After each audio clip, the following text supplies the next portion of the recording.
Susunan kejadian di akhir zaman menurut nubuatan firman Tuhan. Kita berada di titik sebelah kiri gereja masa kini. Akan ada pertemuan di udara ketika Yesus turun dan menjemput gerejanya di awan-awan. Tuhan berkata, 2 orang berjalan di ladang, yang satu diangkat, yang satu ditinggalkan. Tugas kita adalah hidup berjaga-jaga setiap hari, sebab tidak seorang pun tahu waktu dan saatnya. Setelah pengangkatan gereja Tuhan dari atas muka bumi, semua penduduk dunia akan jatuh ke bawah kuasa Sang Antikristus. 3,5 tahun pertama pemerintahannya akan diwarnai dengan kemenangan. Seperti pangeran berkuda putih, ia dieluk-elukan oleh seluruh penduduk bumi karena bisa memecahkan masalah dunia dengan begitu mudahnya. Namun 3,5 tahun terakhir pemerintahannya, Sang 666 akan kelihatan warna aslinya. Juga dalam pemerintahannya, Tuhan akan memukul bumi dengan berbagai macam murka. Malapetaka, bencana alam, perang, dan sakit penyakit yang belum pernah terdengar dan terjadi, akan terjadi di mana-mana.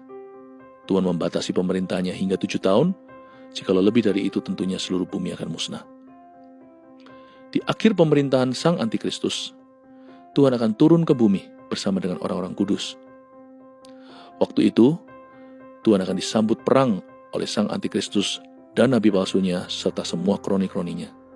Namun Tuhan mengalahkan mereka semuanya dan menangkap Sang Antikristus dan nabi palsu itu serta melemparkan mereka hidup-hidup ke dalam lautan api.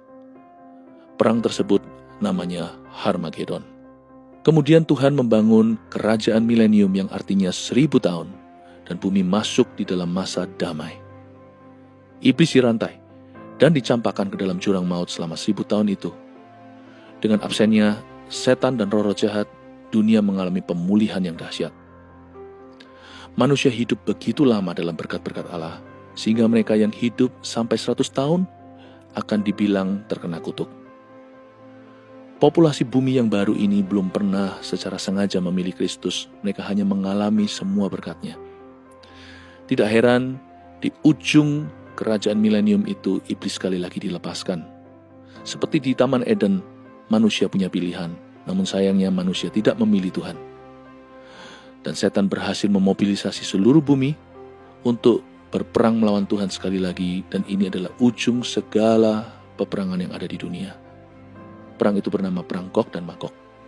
Di situ iblis dikalahkan, dan semua orang yang memberontak terhadap Tuhan binasa.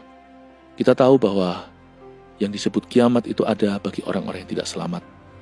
Tapi bagi orang-orang yang sudah namanya tertulis dalam kitab kehidupan, pahala mereka menanti mereka. Di pengadilan tahta putih itu, Tuhan akan berkata kepada yang satu, enyahlah, sedangkan kepada yang lain, masuklah dalam sukacita Bapakku. Kambing dan domba pun dipisahkan, dan pun membuat perbedaan antara orang fasik dengan orang benar. Setelah pengadilan tahta putih itu, maka orang-orang yang binasa akan mengikuti iblis dan semua malaikat-malaikat jatuh, dan mereka akan dilemparkan ke dalam api neraka untuk selama-lamanya. Sedangkan orang-orang benar yang namanya tertulis dalam kitab kehidupan, mereka masuk ke dalam sorga yang disebut sebagai langit dan bumi yang baru di kitab Wahyu.